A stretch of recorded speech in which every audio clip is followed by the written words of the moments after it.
ओम शांति। दिनांक 27 जुलाई सन 1970। अव्यक्त बाप दादा के मधुबन से उच्चारित मधुर महावाक्य। अव्यक्त वाणी का विषय है अव्यक्त बनने के लिए मुख्य शक्तियों की धारणा। आज बाप दादा किस रूप से देख रहे हैं? एक एक के मुखड़े के अंदर क्या देख रहे हैं जान सकते हो? हर एक कहाँ तक अव्यक्त मूर्त, आकर्षण मूर्त, अलौकिक मूर्त और हर्षित मूर्त बने हैं, यह देख रहे हैं। मीठे मीठे बाप दादा बोले, चारों ही लक्षण इस मुखड़े से दिखाई पड़ते हैं। कौन कौन कहाँ तक बने हैं वह हर एक का मुखड़ा साक्षात्कार कराता है। जैसे दर्पण में स्थूल चेहरा देखते हैं, वैसे दर्पण में यह लक्षण भी देखते हो। देखने से अपना साक्षात्कार क्या होता है? चारों लक्षण से विशेष कौन सा लक्षण अपने में देखते हो?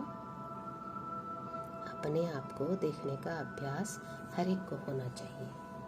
अंतिम स्टेज ऐसी होनी है जिसमें हर एक के मुखड़े में यह सर्व लक्षण प्रसिद्ध रूप में दिखाई पड़ेंगे।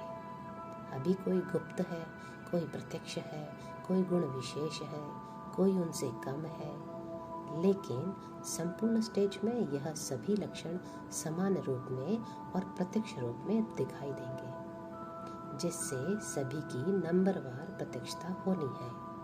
जितना जितना जिसमें प्रत्यक्ष रूप में गुण आते जाते हैं, उतनी उतनी प्रत्यक्षता भी होती जा रही है। आज विशेष किस कार्य के लिए आए हैं? पांडव सेना प्रति।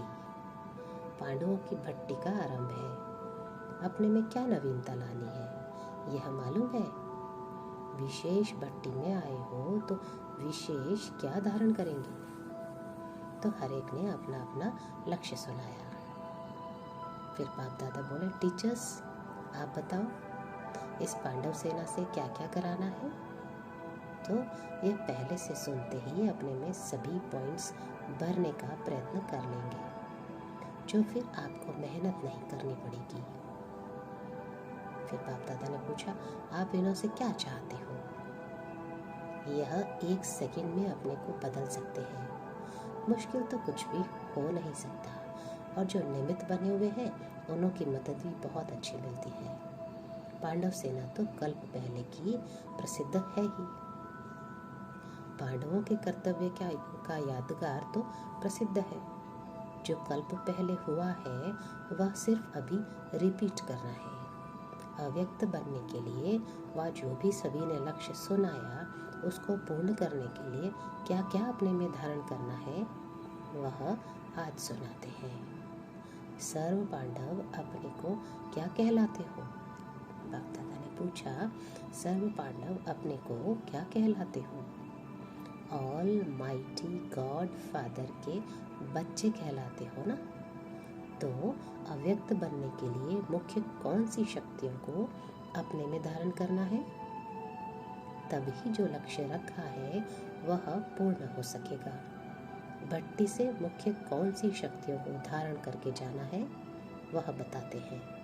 है तो बहुत, लेकिन मुख्य एक तो सहन शक्ति चाहिए, परखने की शक्ति चाहिए, और विस्तार को छोटा करने की और फिर छोटे को बड़ा करने की भी शक्ति चाहिए। कहाँ विस्तार को कम करना पड़ता है और कहाँ विस्तार भी करना पड़ता है।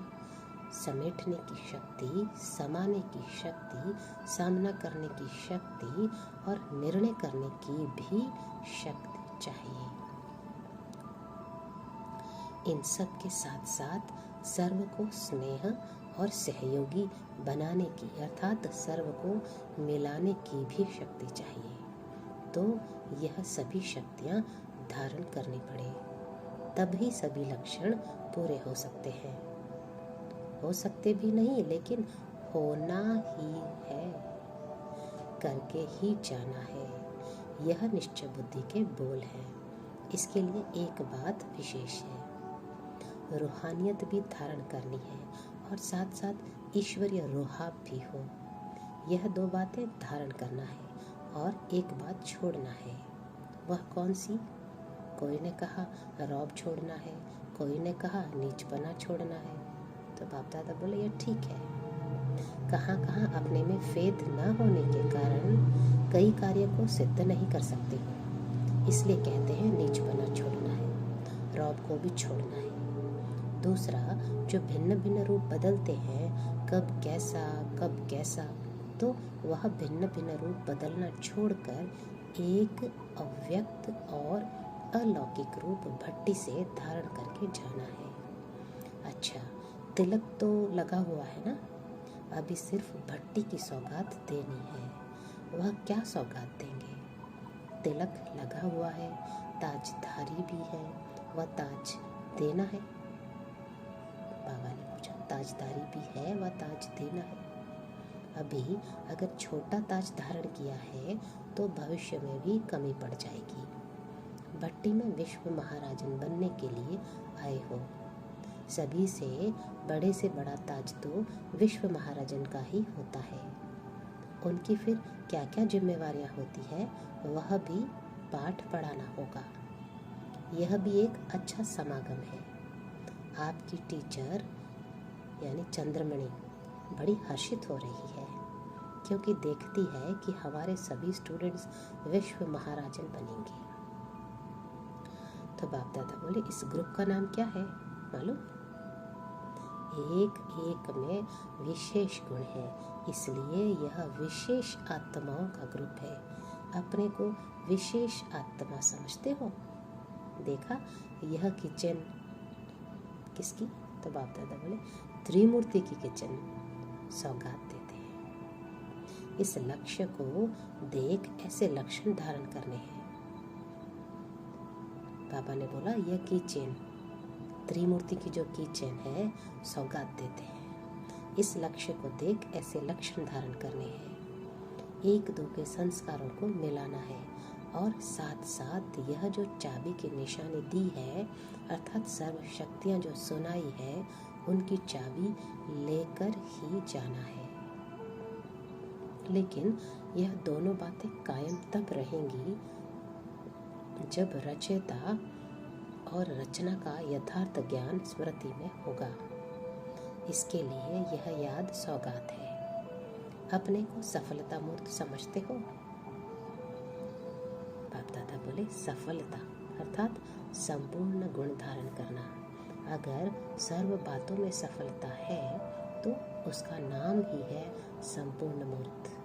सफलता के सितारे हैं, उसी स्मृति में रह कार्य करने से ही सफलता का अधिकार प्राप्त होता है।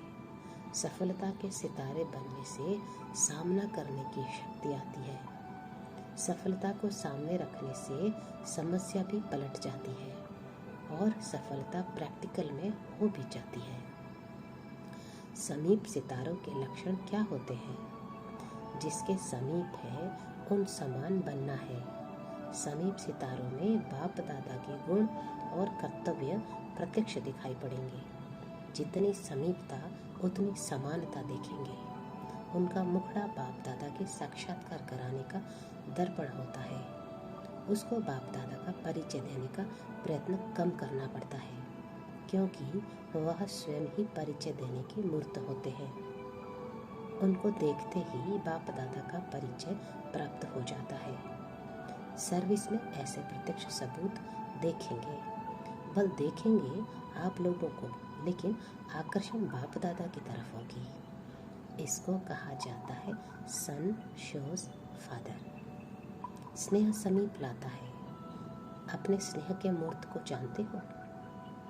स्नेह कभी गुप्त नहीं रह सकता।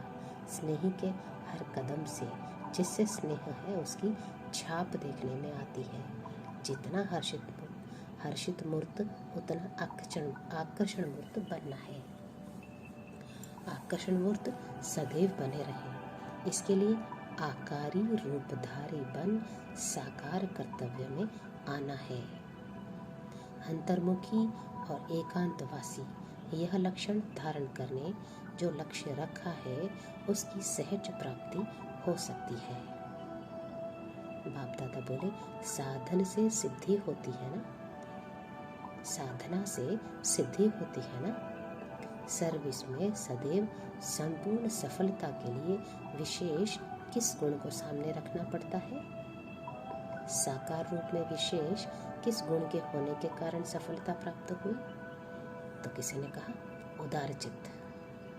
तो बाप दादा बोले जितना उदार चित्त उतना सर्व के उद्धार करने का निमित्त बन सकते हैं। उदार चित्त होने से सहयोग लेने के पात्र बन जाते हैं। ऐसा समझना चाहिए कि हम सर्व आत्माओं के उद्धार करने के निमित्त हैं। इसलिए हर बात में उदार चित्त, मनसा में, वाचा में, कर्मणा में भी उदार चित्त बनना है। संपर्क में भी बनना है। बनते जा रहे हैं और बनते ही जाना है। जितना जो उदार चित्त होता है उतना वह आकर्षण मूर्त भी होता है। तो इसी प्रयत्न को आगे बढ़ा के प्रत्यक्षता में लाना है। मधुबन में रहते मधुरता और बेहद की वैराग्य वृत्ति को धारण करना है। बाप दादा बोले यह है मधुबन का मुख्य लक्षण। इसको ही मधुबन कहा जाता है। बाहर रहते भी अगर यह लक्ष्य है तो गोया मधुबन निवासी है। जितना यहाँ रिस्पॉन्सिबिलिटी लेते हैं उतना वहाँ प्रजा द्वारा रिस्पेक्ट मिलेगा। सहयोग लेने के लिए स्नेही बनना है। सर्व के स्नेही, सर्व के सहयोगी। जितना जितना चक्रवर्ती बनेंगे उतना सर्व के संबंध में आ सकते हैं। इस ग्रुप को विशेष चक्रवर्ती बनना चाहिए, क्योंकि सर्व के संबंध में आने से सर्व को सहयोग दे भी सकेंगे और सर्व का सहयोग ले भी सकते हैं। हर एक आत्मा की विशेषता देखते, सुनते, संपर्क में आते वह विशेषताएं स्वयं में आ जाती है। तो बाप दादा बोले तो प्रैक्टिकल में सर्व का सहयोगी बनना है। इसके लिए पांडव सेना को चक्रवर्ती बनना पड़ेगा। योग की अग्नि सदैव जली रहे, इसलिए मन, वाणी, कर्म और संबंध, यह चारों बातों की रखवाली करना पड़े। फिर यह अग्नि अविनाशी रहेगी। बार बार बुझाएंगे और जलाएंगे तो टाइम वेस्ट हो जाएगा और पद भी कम होगा। जितना स्नेह है उतनी शक्ति भी रखो। 1 सेकंड में आकारी और 1 सेकंड में साकारी बन सकते हो। यह भी आवश्यक सर्विस है। जैसे सर्विस के और अनेक साधन है, वैसे यह प्रैक्टिस भी अनेक आत्माओं के कल्याण के लिए एक साधन है। इस सर्विस से कोई भी आत्मा को आकर्षित कर सकते हो। इसमें कुछ खर्चा भी नहीं है। कम खर्च, बाला नशीन, ऐसी योजनाएं बनाओ। अभी हर एक में कोई ना कोई विशेष शक्ति है, लेकिन सर्व शक्तियाँ आ जाएंगी तो फिर क्या बन जाएंगे? बाप दादा बोले मास्टर सर्व शक्तिमान। सभी गुणों में श्रेष्ठ बनना है। इष्ट देवताओं में सर्व शक्तियाँ समान रूप में होती है, तो यह पुरुषार्थ करना है। अच्छा, ओम शांति।